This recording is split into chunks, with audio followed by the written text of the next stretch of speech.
مولانا جرجی صاحب جیل کیوں گئے؟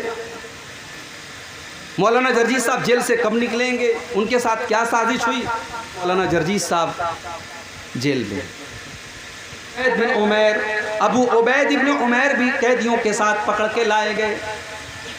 ایک مسلمان نے ان کو کس کے پکڑا ہوا تھا، حضرت مصعب ابن عمیر کی نظر پڑی، انہوں نے اپنے مسلمان ساتھی سے کہا اس کو ذرا کس کے باندھنا، اس کو اچھی طریقے سے باندھ کے رکھنا، اس کی ماں بہت پیسے والی ہے، بہت پیسہ ملے گا، اس کو پیسہ لے کر کے چھوڑنا ہے۔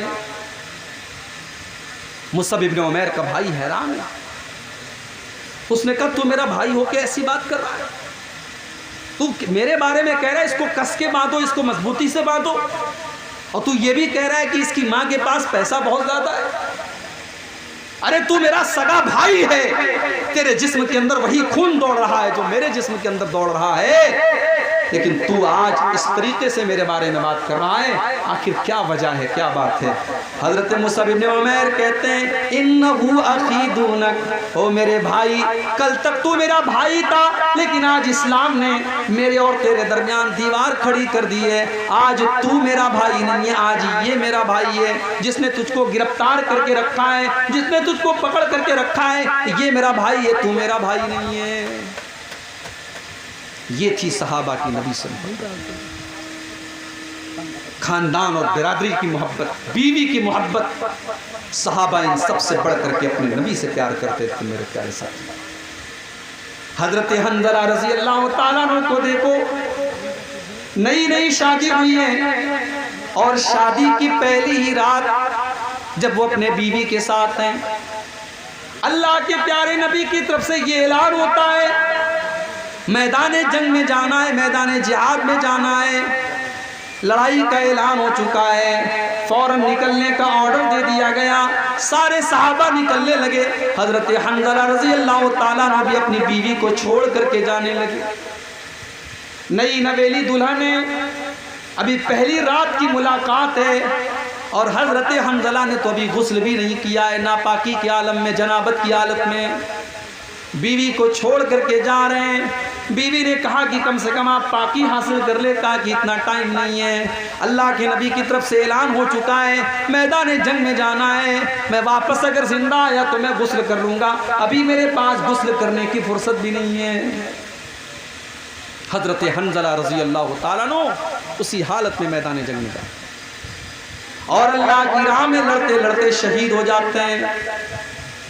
جنگ کے بعد جب شہیدوں کی لاشوں کو اکٹھا کیا جانے لگا، اللہ کے پیارے نبی نے فرمایا او لوگو، کیا ان لاشوں میں تم کو حنظلہ کی لاش بھی نظر آ رہی ہے؟ صحابہ نے تلاش کیا، حنظلہ کی لاش ملی، صحابہ نے دیکھا حنظلہ کے بالوں سے پانی گر رہا ہے، ایسا لگ رہا ہے کہ حنظلہ نے ابھی غسل کیا ہے، ایسا لگ رہا ہے کہ حنظلہ نے انہوں نے ابھی غسل کیا ہے، ابھی انہوں نے اپنے بدن کے اوپر پانی ڈالا ہے۔ صحابہ کہنے لگے اے اللہ کے نبی، یہ منظر سمجھ میں نہیں آ رہا ہے کہ حنظلہ کے بالوں سے پانی کیوں ٹپک رہا ہے۔ اللہ کے نبی نے فرمایا او لوگو، میں فرشتوں کو دیکھ رہا ہوں کہ فرشتے حنظلہ کو غسل دے رہے ہیں، یہ جنابت کی حالت میں جنگ کے میدان میں آئے تھے، یہ ناپاکی کی عالم میں جنگ کے میدان میں آئے تھے، اور آج جب یہ شہید ہو گئے تو فرشتے ان کو غسل دے رہے ہیں۔ بیوی سے محبت تھی، بیوی سے پیار تھا، مگر نبی سے بڑھ کر کے پیار نہیں تھا۔ میرے بھائیوں، بیوی کو چھوڑ کر کے نبی کے اعلان پر گئے اور اللہ کی راہ میں شہید ہو گئے، یہ تھے نبی کے صحابہ۔ قُلْ إِنْ كَانَ آبَاؤُكُمْ وَأَبْنَاؤُكُمْ وَإِخْوَانُكُمْ وَأَزْوَاجُكُمْ وَعَشِيرَتُكُمْ وَأَمْوَالٌ اقْتَرَفْتُمُوهَا وَتِجَارَةٌ تَخْشَوْنَ كَسَادَهَا۔ صحابہ تجارت سے اور بزنس سے بھی زیادہ اللہ کے نبی سے محبت کرتے تھے۔ حضرت صہیب رومی کو دیکھو، یہ بہت بڑے بزنس مین ہیں، بہت بڑے ویاپاری ہیں، کاروباری ہیں۔ اللہ کے پیارے نبی مدینہ جا چکے ہیں، سارے صحابہ مدینہ جا چکے ہیں، کچھ صحابہ ایسے ہیں جو ابھی تک مکہ میں موجود ہیں، انہی میں سے حضرت صہیب رومی بھی ہیں۔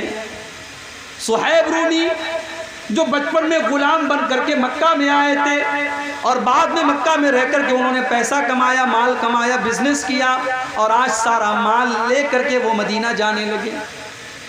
جب صہیب رومی مدینہ جانے لگے، مکہ کے کافروں نے ان کی اونٹ کی نکیل کو پکڑ لیا، کہا اے صہیب کہاں جا رہے ہو؟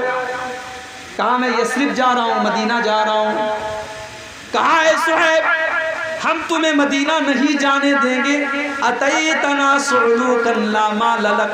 اے صہیب جب تم مکہ میں آئے تھے تمہارے پاس ایک پھوٹی کوڑی نہیں تھی، ایک پیسہ بھی نہیں تھا، اور آج جب تم نے پیسہ کما لیا تم سارا کا سارا مال لے کر کے مدینہ جا رہے ہو۔ اے صہیب ہم تمہیں مدینہ نہیں جانے دیں گے، مدینہ نہیں جانے دیں گے۔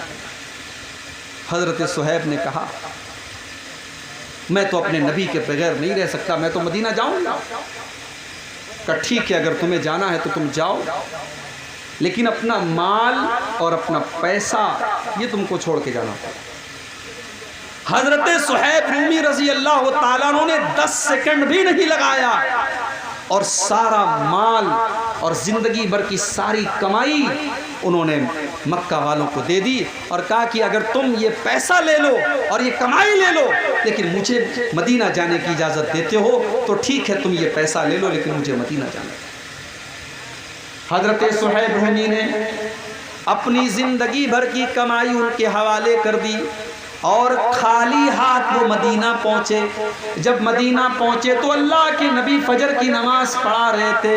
حضرت صہیب رومی جلدی سے پہنچے، وضو کیا، نماز میں شامل ہوئے۔ جب اللہ کے نبی نے سلام پھیرا، صہیب رومی کو دیکھا، اللہ کے نبی نے کھڑے ہو کر کے صہیب رومی کو گلے لگایا اور آپ نے فرمایا اے صہیب ربحت البیع ربحت البیع، اے صہیب تو نے بہت فائدے کا سودا کیا ہے، تو نے بہت منافع کا سودا کیا ہے، تو نے کوئی گھاٹے کا سودا نہیں کیا ہے، تو نے سب کچھ قربان کر کے اپنے نبی کا ساتھ دیا ہے، تو نے بہت منافع کا سودا کیا ہے۔ مال سے محبت ان کو بھی تھی میرے بھائی، ایسا نہیں ان کو مال سے محبت نہیں تھی، ان کو مال کی ضرورت نہیں تھی، مگر ایک محبت ایسی تھی کہ اس محبت پر ساری محبتوں کو قربان کیا جا سکتا ہے، اور وہ محبت تھی رسول کی محبت، وہ محبت تھی اللہ کی محبت۔ حضرت صہیب رومی رضی اللہ تعالیٰ عنہ نے اپنا سب کچھ قربان کر دیا اور اللہ کے پیارے نبی کے پاس چلے گئے۔ یہ تھی صحابہ کی نبی سے محبت۔ ہم کیا محبت کا مطلب سمجھے؟ ہم نے تو محبت کو مذاق بنا کے رکھ دیا، ہم تو محبت کے نام پر وہ سارے کام کر رہے ہیں جس کی نبی کی سنت میں اور نبی کی شریعت میں جس کی کوئی گنجائش نہیں۔ میرے پیارے ساتھیوں، جس کو نبی سے محبت ہوگی وہ نبی کی اتباع کرے گا، وہ نبی کے نقش قدم پر چلے گا، وہ نبی کی سنتوں پر چلے گا۔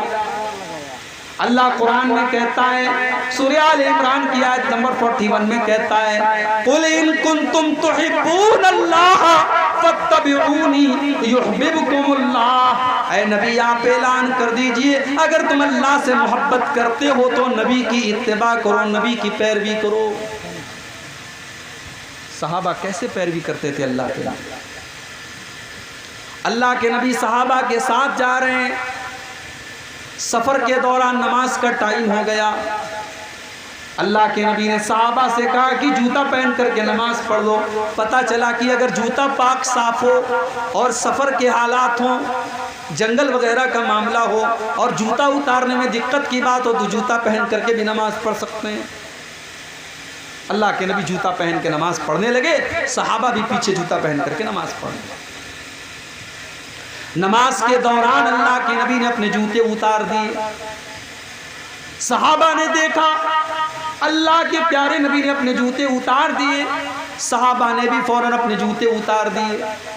جب اللہ کے پیارے نبی نے سلام پھیرا، آپ نے پوچھا ما حملکم علی القاء نعالکم، اے میرے صحابہ میں نے تو جوتے اس لیے اتارے کیونکہ جبریل علیہ السلام نے آ کر کے مجھ کو بتایا تھا کہ میرے جوتے میں گندگی لگی ہے، اس لیے مجھے جوتا اتارنا پڑا۔ اے میرے صحابہ تم نے جوتا کیوں اتارا؟ صحابہ نے کہا اے اللہ کے نبی رأیناکا لبست نعالک، ہم نے دیکھا کہ آپ جوتا پہن کر کے نماز پڑھ رہے ہیں، ہم بھی جوتا پہن کر کے نماز پڑھنے لگے، ہم نے دیکھا آپ نے جوتے اتار دیے، ہم نے بھی جوتے اتار دیے، ہم تو آپ کی پیروی کرنے والے، ہم تو آپ کی اتباع کرنے والے اور آپ کے نقش قدم پر چلنے والے ہیں، آپ نے جوتا اتارا ہم نے اتار دیا، آپ نے پہنا ہم نے پہن لیا۔ یہ ہے محبت رسول۔ محبت رسول یہ ہے کہ نبی نے جہاں جوتا اتار دیا وہاں جوتا اتار دیا جائے، اور نبی نے جہاں جوتا پہن لیا وہاں جوتا پہن لیا جائے۔ صحابہ نے اس کو محبت رسول سمجھا ہے میرے پیارے ساتھی۔ اور ربیع الاول کا مہینہ اگر ایک طرف نبی کی پیدائش کا مہینہ ہے تو دوسری طرف نبی کی وفات کا مہینہ ہے۔ اگر اسلام میں کسی کی پیدائش کی خوشی ہے تو پھر کسی کی موت کا غم بھی ہونا چاہیے، لیکن اسلام ان سب فضولیات سے پاک ہے میرے پیارے ساتھی۔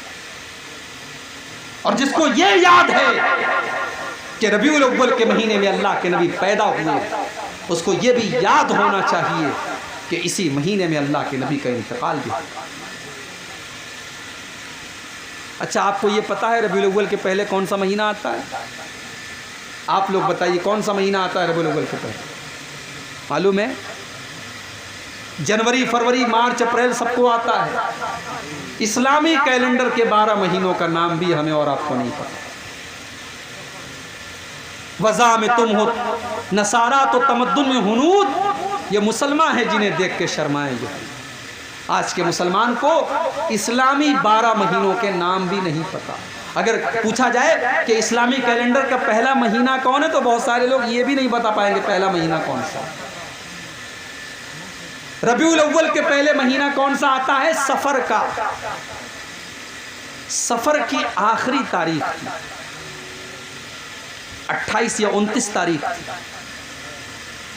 ایک انصاری صحابی کے جنازے میں اللہ کے نبی گئے ہوئے تھے، جنازے سے آپ لوٹ رہے تھے، آپ کے سر میں شدید درد شروع ہوا۔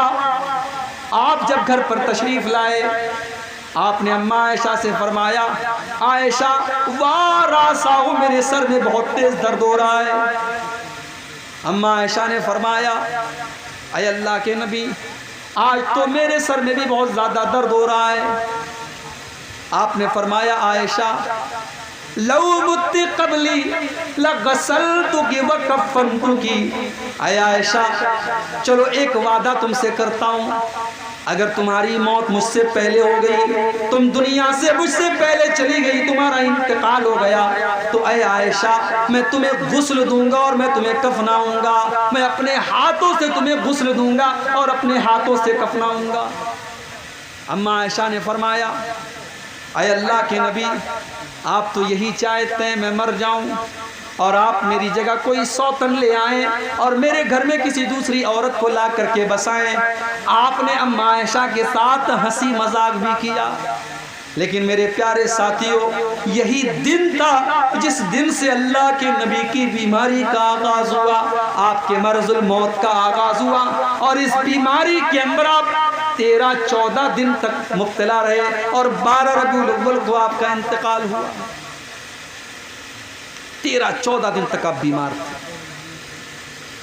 بیماری بڑھنے لگی۔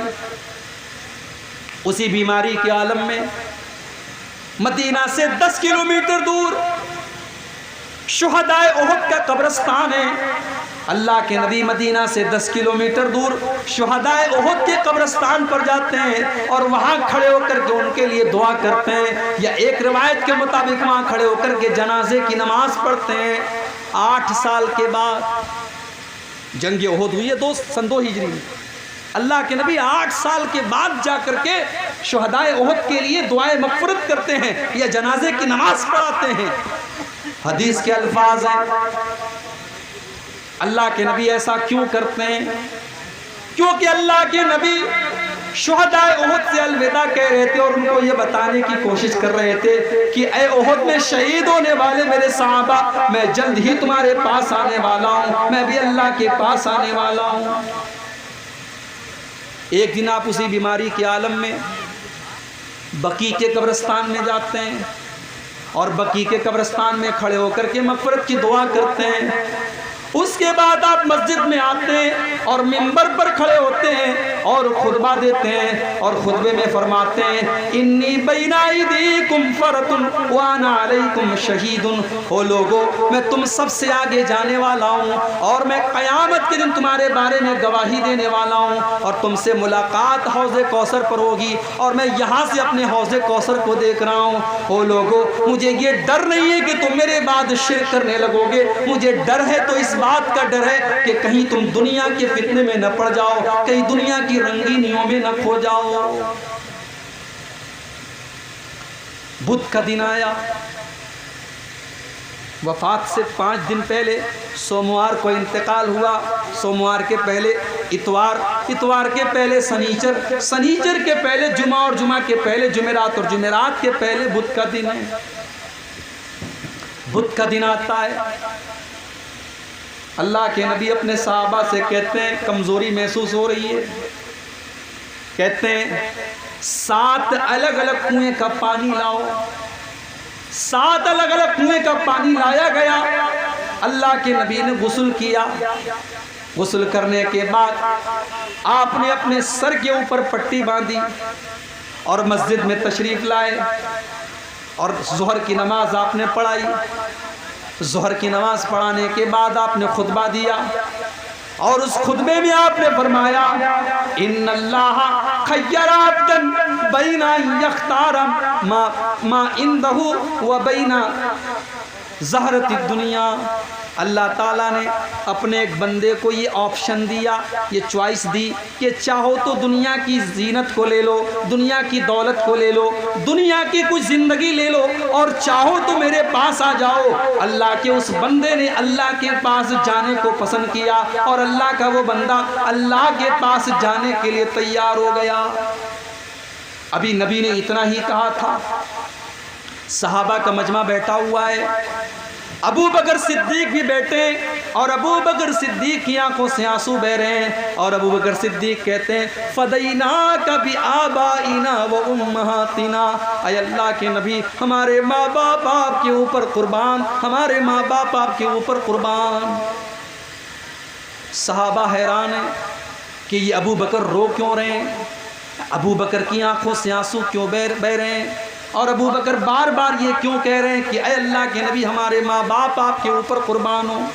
صحابہ کہتے ہیں ہم کو یہ بات بعد میں سمجھ میں آئی کہ اللہ کے نبی تو اپنی ہی بات کر رہے تھے کہ اللہ تعالیٰ نے مجھ کو یہ چوائس دی ہے کہ چاہے تو دنیا میں کچھ اور دن میں زندگی گزار لوں، اور چاہوں تو میں اپنے رب کے پاس چلا جاؤں، اور اللہ کے نبی نے دنیا میں اور رہنا گوارا نہیں کیا، اور اپنے رب کے پاس جلدی سے جلدی جانا گوارا کر لیا۔ اللہ کے نبی نے اپنے رب کے پاس جانا گوارا کر لیا۔ آپ چاہتے ہو تو دنیا کی کچھ اور زندگی آپ کو مل سکتی تھی، مگر آپ نے دنیا کی زندگی کو پسند نہیں کیا، آپ نے اپنے رب کے پاس جانا گوارا کیا۔ جب آپ نے ابو بکر صدیق کو روتے ہوئے دیکھا، آپ نے کہا ابو بکر تم رو مت، لا تبکی یا ابا بکر، نے ابو بکر تم رونا نہیں، ان من امن الناس علی فی صحبتہ و مالہ، ابو بکر میرے اوپر سب سے زیادہ اگر کسی کا احسان ہے، کسی نے اپنے مال کے ذریعے اور اپنی جان کے ذریعے سب سے زیادہ کسی نے میرا ساتھ دیا ہے تو ابو بکر نے دیا ہے۔ او لوگو ابو بکر میرا سب سے محسن ہے، سب سے زیادہ اس کا میرے اوپر احسان ہے۔ اگر میں دنیا میں کسی کو اپنا خلیل بناتا تو ابو بکر کو بناتا، لیکن اسلام کی جو محبت ہے اور اسلام کا جو بھائی چارہ ہے وہی کافی ہے، میرا خلیل تو صرف اور صرف اللہ تعالیٰ ہے۔ اگر میں دنیا میں کسی کو خلیل بناتا تو ابو بکر کو بناتا۔ اس کے بعد آپ نے یہ بھی فرمایا کہ مسجد میں جتنے دروازے ہیں سارے دروازوں کو بند کر دیا جائے، صرف ابو بکر کا دروازہ کھولے رکھا جائے، ابو بکر کے دروازے کو بند نہ کیا جائے۔ یہ اللہ کے نبی کی آخری اسپیچ تھی، آپ کی آخری تقریر تھی میرے پیارے صاحب۔ اچھا، اللہ کے نبی کو احساس ہو گیا تھا کہ میں دنیا سے جانے والا ہوں۔ سن 10 ہجری تک اسلام مکمل ہو چکا تھا، اسلام کے سارے احکام پر اللہ کے نبی عمل کر چکے تھے، صرف ایک چیز باقی تھی، آپ نے حج نہیں کیا تھا۔ جب اللہ کے نبی نے حج کیا تو حج کے دوران بار بار آپ اپنے صحابہ سے کہتے تھے خذوا عنی مناسککم، او میرے صحابہ تم مجھ سے حج کے ارکان سیکھتے چلے جاؤ، لعلی لا القاکم بعد عامی ھذا، ہو سکتا ہے کہ آئندہ سال میری ملاقات تم سے نہ ہو سکے، ہو سکتا ہے کہ آئندہ سال تم اپنے نبی کو نہ دیکھ سکو، اس لیے اے میرے صحابہ مجھ سے حج کا طریقہ سیکھتے چلے جاؤ۔ معاذ ابن جبل رضی اللہ تعالیٰ عنہ کو اللہ کے نبی یمن بھیج رہے تھے۔ معاذ ابن جبل اونٹ کے اوپر سوار ہیں اور اللہ کے نبی پیدل چل رہے ہیں، اور آپ معاذ ابن جبل کو نصیحت کر رہے ہیں، ان کو سمجھا بجھا رہے ہیں، سمجھاتے سمجھاتے اور نصیحت کرتے کرتے اللہ کے پیارے نبی معاذ ابن جبل سے کہتے ہیں اے معاذ عسیٰ ان لا تلقانی بعد عامی، اے معاذ ہو سکتا ہے کہ آئندہ سال جب تم مدینہ آؤ تو تم اپنے نبی سے ملاقات نہ کر پاؤ، ہو سکتا ہے کہ آئندہ سال جب تم مدینہ آؤ تو اپنے نبی کی قبر کو تم دیکھو۔ معاذ ابن جبل پھوٹ پھوٹ کے رونے لگے، معاذ ابن جبل رونے لگے اپنے نبی کی جدائی کے بارے میں سوچ کر کہ مجھے اپنے نبی سے جدا ہونا پڑے گا۔ حضرت معاذ ابن جبل کی آنکھوں سے آنسو آئے۔ جمعرات کا دن آیا، وفات سے 4 دن پہلے جمعرات کا دن آیا، اللہ کے پیارے نبی نے صحابہ سے کہا کاغذ اور قلم لاؤ، میں کچھ لکھ کر دے دیتا ہوں، کاغذ اور قلم لاؤ میں کچھ لکھ کر کے دیتا ہوں تاکہ کوئی میرے بعد تمہارے اندر گمراہی نہ پیدا ہو۔ صحابہ میں اختلاف ہو گیا، کچھ صحابہ نے کہا اگر اللہ کے نبی قلم اور کاغذ منگوا رہے ہیں تو ہمیں دے دینا چاہیے، ہو سکتا ہے کوئی امپورٹنٹ بات لکھنی ہو۔ کچھ صحابہ نے کہا نہیں، اسلام مکمل ہو چکا ہے، ہمارے پاس قرآن بھی موجود ہے، اگر کوئی امپورٹنٹ بات ہوتی تو اب تک اللہ کے نبی بتا چکے ہوتے، اس لیے آپ بیمار ہیں، آپ کو تکلیف نہ دیا جائے اور کاغذ قلم نہ لایا جائے، آپ کو اور زیادہ تکلیف میں نہ ڈالا جائے۔ جب بہت زیادہ اختلاف ہونے لگا، اللہ کے نبی نے صحابہ سے کہا او لوگوں یہاں سے چلے جاؤ، آپ نے صحابہ کو وہاں سے ہٹا دیا۔ آخری نماز جو اللہ کے نبی نے پڑھائی ہے، آخری نماز آپ نے مغرب کی پڑھائی ہے۔ عشاء کی نماز کا ٹائم آیا، حضرت بلال نے اذان دے دی، اذان دینے کے بعد آئے اور کہنے لگے اے اللہ کے نبی نماز کا ٹائم ہو چکا ہے، چل کر کے نماز پڑھائیے۔ اللہ کے نبی بہت کمزوری محسوس کر رہے تھے، آپ نے کہا اے بلال میں جب تک غسل نہیں کر لوں گا، میں نہا نہیں لوں گا، میں نہیں آ سکتا، کمزوری ہے میرے اندر۔ آپ نے پانی منگایا، ایک ٹب کے اندر پانی لایا گیا، اللہ کے نبی نے غسل کیا، اور غسل کرنے کے بعد آپ جب اٹھ کر کے کھڑے ہونے لگے، حدیث کے الفاظ ہیں آپ بے ہوش ہو کر کے گر پڑے۔ ہوش آیا تو پہلا سوال یہ کیا اصل الناس، کیا لوگوں نے نماز پڑھ لی ہے؟ نہیں ہے اللہ کے نبی، ابھی کسی نے نماز نہیں پڑھی ہے، لوگ آپ کا انتظار کر رہے ہیں، لوگ انتظار میں کہ آپ آئیں تو نماز پڑھی جائے۔ آپ نے پھر سے غسل کیا، تین مرتبہ آپ نے غسل کیا، لیکن تینوں مرتبہ آپ کو چکر آ گیا اور بے ہوش ہو کر کے آپ گر پڑے۔ جب آپ نے دیکھ لیا میرے اندر مسجد میں جانے کی طاقت نہیں ہے، میرے اندر نماز پڑھانے کی طاقت نہیں ہے، آپ نے فرمایا او لوگوں جاؤ ابو بکر سے کہو وہ میری جگہ نماز پڑھائے۔ اما عائشہ کہتی ہیں میں ڈر گئی، میں سوچنے لگی اگر اللہ کے نبی کی جگہ میرے باپ مصلی پر کھڑے ہوں گے اور اللہ کے نبی کو کچھ ہو گیا تو ہو سکتا ہے کہ لوگ میرے باپ پر انگلی اٹھائیں کہ اس نے نبی کی زندگی میں نبی کے موجودگی میں نماز پڑھائی تھی۔ تو میں نے بہانہ کرنے کی کوشش کی، میں نے کہا اے اللہ کے نبی میرے باپ سے نماز نہ پڑھوائیے، میرے والد بڑے کمزور دل کے ہیں، میرے والد ہو سکتا ہے کہ نماز میں رو پڑے اور الفاظ ان کی زبان سے نہ نکلے، اے اللہ کے نبی کسی اور کو امام بنا دیجئے۔ اللہ کے پیارے نبی نے فرمایا اے عائشہ یاب اللہ والمومنون الا ابا بکر، اللہ تعالیٰ کو اور ایمان والوں کو ابو بکر کے علاوہ کوئی منظور ہی نہیں ہے، نماز اگر پڑھائیں گے تو ابو بکر پڑھائیں گے۔ اللہ کے نبی کی زندگی میں 17 ٹائم کی نمازیں حضرت ابو بکر صدیق نے پڑھائی، جمعرات کے دن عشاء کی نماز سے لے کر کے فجر کی سوموار کے دن فجر کی نماز تک 17 ٹائم کی نمازیں حضرت ابوبکر صدیق نے اللہ کے پیارے نبی کی زندگی میں پڑھائی ہیں میرے پیارے صاحب۔ جمعہ کا دن آیا، اللہ کے نبی کمزور ہے، مسجد میں آنے کی طاقت نہیں ہے۔